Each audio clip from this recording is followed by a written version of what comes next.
Seks dobry wszystkim. W dzisiejszym filmie pokażę Wam łechtaczkę. Nazywam się Anna Moderska, jestem edukatorką seksualną Towarzystwa Rozwoju Rodziny.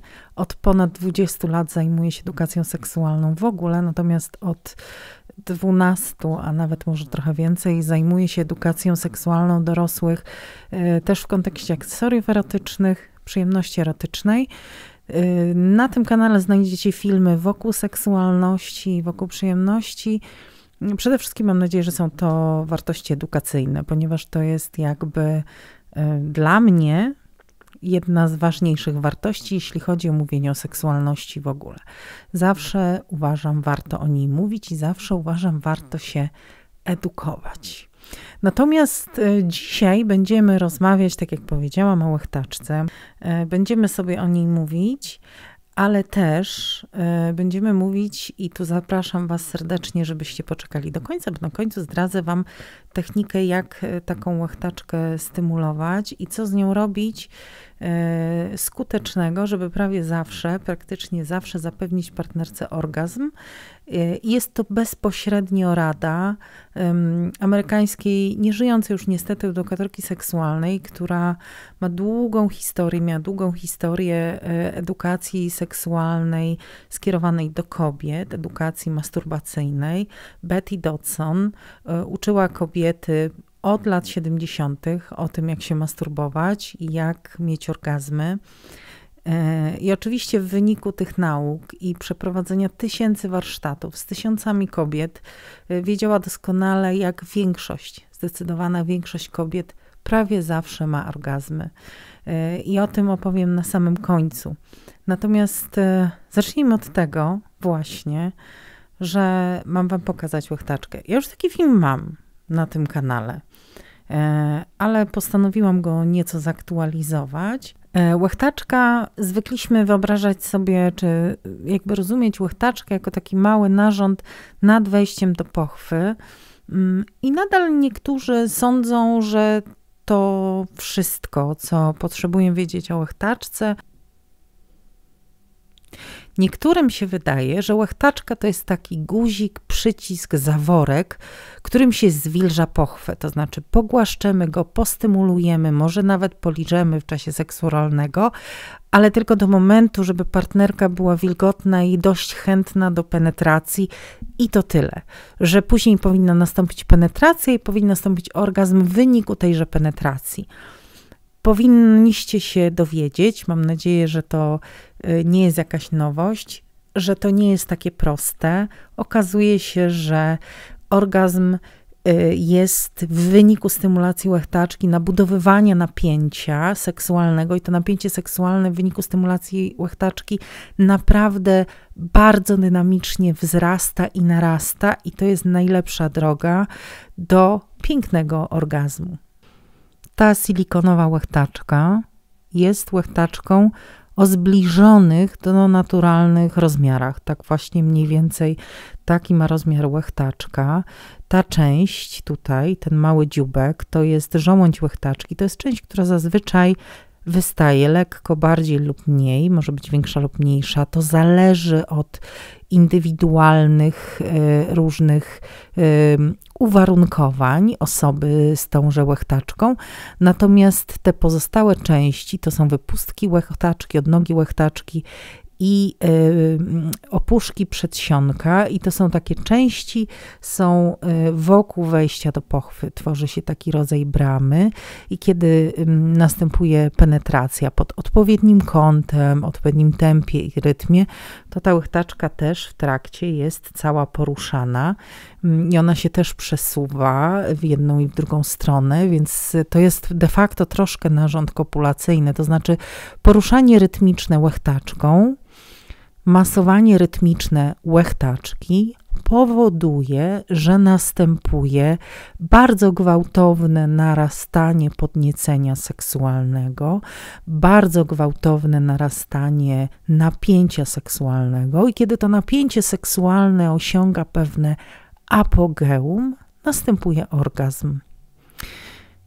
I tą łechtaczkę możemy stymulować w różny sposób. Czyli części łechtaczki, które okalają wejście do pochwy, czyli w momencie, kiedy następuje penetracja, czy też włożenie do pochwy jakiegoś obiektu, jak palce czy penis, to ta łechtaczka siedzi na tym trochę okrakiem, jak na koniu. Więc jak masujemy ją albo właśnie tam jest penetracja pod dobrym kątem, to ona cały czas jest poruszana. I poruszanie jej, stymulacja jej oczywiście ma bardzo pozytywne skutki przyjemnościowe, o które nam chodzi de facto.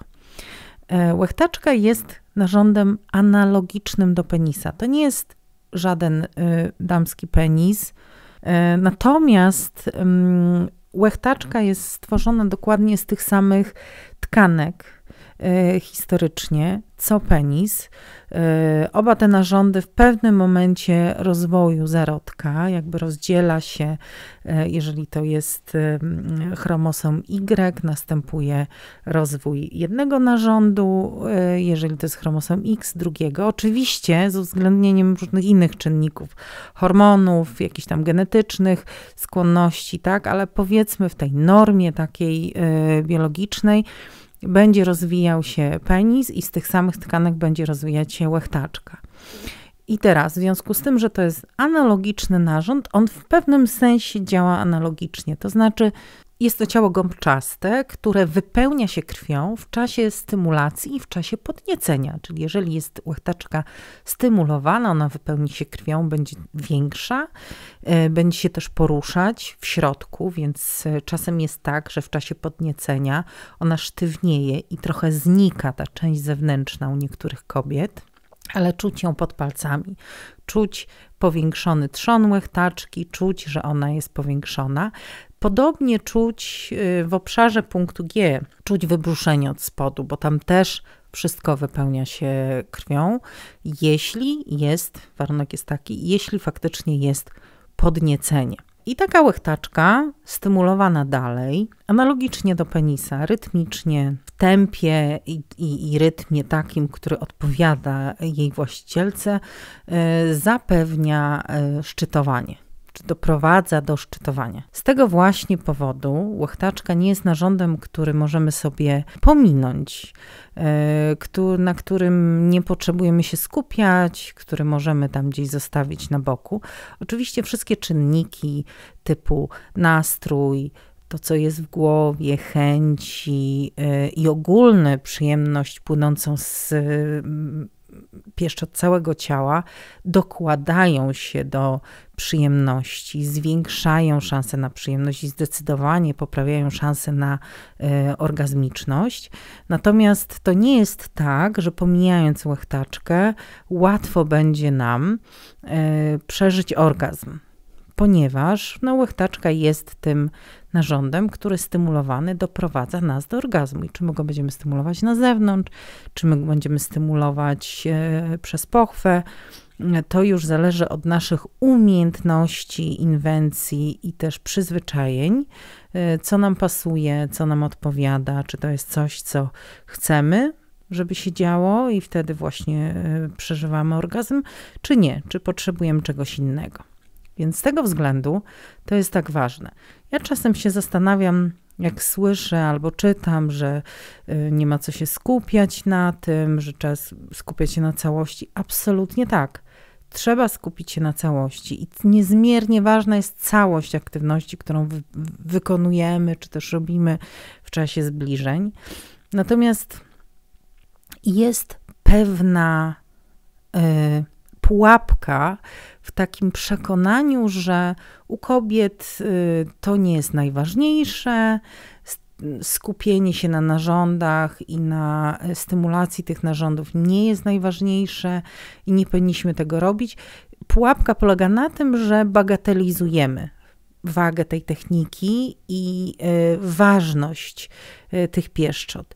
A jak je bagatelizujemy, no to jest krok od tego, żeby w ogóle tego nie robić. Są takie przekonania, widuję takie przekonania, zwłaszcza w takiej sferze panów alfa, że nie ma się co wysilać, że dziewczyna powinna sama się wysilać, że w ogóle to jest niemęskie, starać się o to, żeby partnerce było miło. Można takie mieć stanowisko. Ja zgadzam się z tym, że każdy jest wolnym człowiekiem i może takie stanowisko mieć. Natomiast niestety należy mieć świadomość, że później opinia osoby, która jest niekompetentna w pewnym aspekcie, po prostu będzie za człowiekiem szła. Więc moim skromnym zdaniem lepiej być kompetentnym, że tak podejdę tutaj ambicjonalnie do niektórych. Tak czy inaczej funkcjonuje taka narracja, bym powiedziała, pewna opowieść w świecie seksu i w świecie przyjemności, że nie warto, nie należy skupiać się na technikach związanych ze stymulacją, bo w seksie nie chodzi o technikę. Ja się zgadzam, że w udanym, pełnym, satysfakcjonującym związku nie kończy się wszystko na technikach. To jest pewnego rodzaju troska o partnera, zbliżenie do partnera, dbanie o jego dobrostan i jej, jakby w pełnym tego słowa znaczeniu, tak? Nie tylko o orgazm chodzi, ale w ogóle samopoczucie, uszczęśliwianie się nawzajem. To są wszystko rzeczy, które są niezmiernie ważne. Natomiast jeżeli będziemy mówić, że te techniki są jednak nieważne, to z czasem może się tak okazać, że zaczniemy je w ogóle bagatelizować i będziemy na przykład ich nie robić, nie uczyć się, nie rozwijać, dlatego że one nie są ważne. I będziemy zrzucać to na przykład na partnerkę, że ona nie przeżywa przyjemności, bo ona nie robi czegoś, co powinna, tak? Bo to jest jej sprawa, żeby jej było miło, a nie jakiś technik. Na pewno coś z głową ma nie tak, tak? Na pewno to jest anorgazm i niech lepiej idzie do specjalisty. Więc ja stoję na stanowisku, że troszczmy się o cały seks, ale dbajmy też o umiejętności, technikę, bo jak mam opanowane takie drobne rzeczy, to później jest łatwiej z tymi innymi rzeczami. No jak już mówimy o tej pułapce, to jeszcze należałoby powiedzieć o jeszcze innej pułapce, takiej powiedziałabym równouprawnieniowej w seksie, tak? Niech będzie równość między partnerami. Jeżeli nie skupiamy się na technikach i na przyjemności kobiet, czyli na ich łechtaczkach i na ich narządach płciowych, które dają najwięcej fizycznej rozkoszy, takiej rozumiecie, obiektywnej przyjemności fizycznej. Jeżeli tego nie robimy, no to równie dobrze nie róbmy tego, jeśli chodzi o mężczyzn, tak? No po prostu pomińmy penis na przykład w całej tej zabawie. Przecież możemy pominąć penis i go w ogóle nie dotykać, w ogóle go nie stymulować. No penetracji też nie trzeba, no bo przecież to nie jest najważniejsze. Rozkosz nie jest najważniejsza, orgazm nie jest najważniejszy w seksie. Więc ja stoję na stanowisku, żeby jednak mając to na uwadze, troszczyć się o obie strony i najpierw sprawdzić, co możemy zrobić jak najlepiej, technicznie, i zadbać o siebie też nietechnicznie, żeby później móc jakby mówić, co jest najważniejsze, a co nie jest. Dopiero kiedy możemy świadomie wybrać, że dzisiaj robimy technikę, a jutro nie robimy, na przykład, że dzisiaj nie mamy ochoty na to, a jutro mamy. Dopiero kiedy mamy ten wybór, to możemy powiedzieć, że to jest preferencja, a nie po prostu coś, co nam zostało, bo nie mamy wyjścia, bo po prostu nie znamy lepszych alternatyw. Do łechtaczki możemy się dostać na zewnątrz i do łechtaczki możemy się dostać od spodu. Dlatego tak ważne jest, jeżeli wybieramy na przykład akcesoria, żebyśmy wybrali akcesoria, które będą dbały właśnie o tą łechtaczkę. Z kształtu i funkcji łechtaczki wynika oczywiście najlepszy sposób na jej stymulację. Jednym z najlepszych sposobów na jej stymulację jest oczywiście inwestycja w gadżet, typu królik, czyli gadżet, który ma wypustkę penetracyjną i wypustkę stymulującą tą zewnętrzną część łechtaczki, czyli jej żołądź, która jest nad wejściem do pochwy. Natomiast końcówka penetrująca będzie wchodziła do pochwy i będzie stymulowała odnogi łechtaczki od środka. Z tego powodu wibrator typu królik jest najlepszy, jeśli chodzi o kształt, do stymulacji łechtaczki z każdej możliwej strony. Oczywiście łechtaczkę też można stymulować tak, jak to zwykliśmy, wyłącznie z zewnątrz, czyli na przykład wybieramy stymulatory zewnętrzne, na przykład takie, które zasysają. Tutaj podłączę Wam film o róży, na przykład, wibratorze do stymulacji łechtaczki i również wibratory zewnętrzne, tylko łechtaczkowe. I to jest taki sposób. Ale jest jeszcze technika taka własna, bez użycia gadżetów i o niej właśnie mówiła Betty Dodson w jednym z wywiadów. Zadano jej pytanie, jak upewnić się, że kobieta zawsze będzie miała orgazm. Skoro ona zrobiła tyle warsztatów, przeprowadziła tyle zajęć, to kiedy kobiety mają na pewno orgazmy, bo to nurtuje wiele osób. No i Betty powiedziała, że bardzo wiele kobiet uwielbia stymulację łechtaczki i naprawdę sprawia im to ogromną przyjemność. I praktycznie prawie 100% kobiet ma orgazmy przez stymulację łechtaczki zewnętrzną. Natomiast znacznie pewniej i szybciej kobiety dochodzą, jeśli w trakcie stymulacji łechtaczki, na przykład w czasie seksu oralnego, jednocześnie stymulowana jest pochwa, czyli używamy palców albo akcesorium do masażu punktu G i do podpychania łechtaczki do góry i przytrzymywaniu jej, żeby nie uciekała. I to jest taka technika, którą ta Betty zasugerowała na podstawie swoich doświadczeń, na podstawie tego, co kobiety robiły, co kobiety mówiły, jak relacjonowały swoją przyjemność w czasie warsztatów z nią i o czym rozmawiały. Więc to jest taka technika na sam koniec. Kończy mi się bateria, nie chce mi się przełączać w kamerze baterii, więc na dzisiaj będzie to koniec.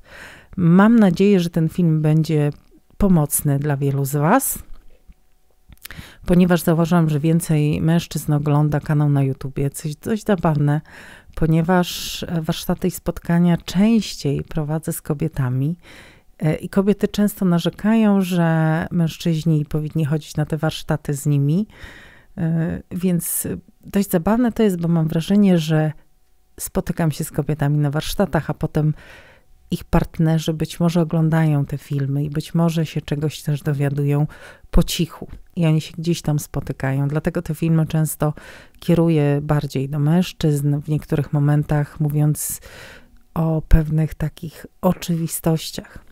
Ponieważ kończy mi się bateria, już miga mi aparat, a nie chce mi się wymieniać dzisiaj, to będzie na tyle. Mam nadzieję, że ten film był pomocny.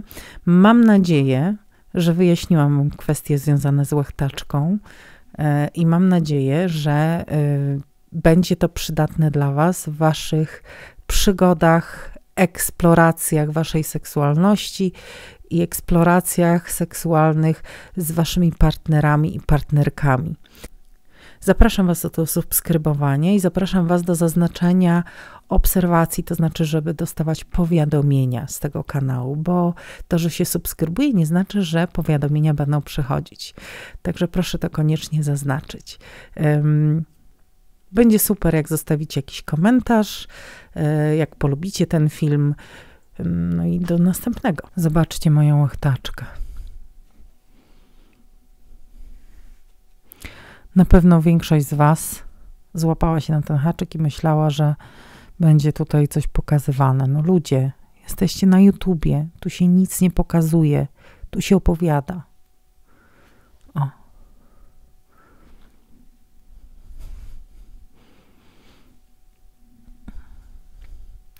W sumie taki sam kształt mają zatoki. Może jednak ból głowy jest związany z seksem bardziej niż człowiek by chciał.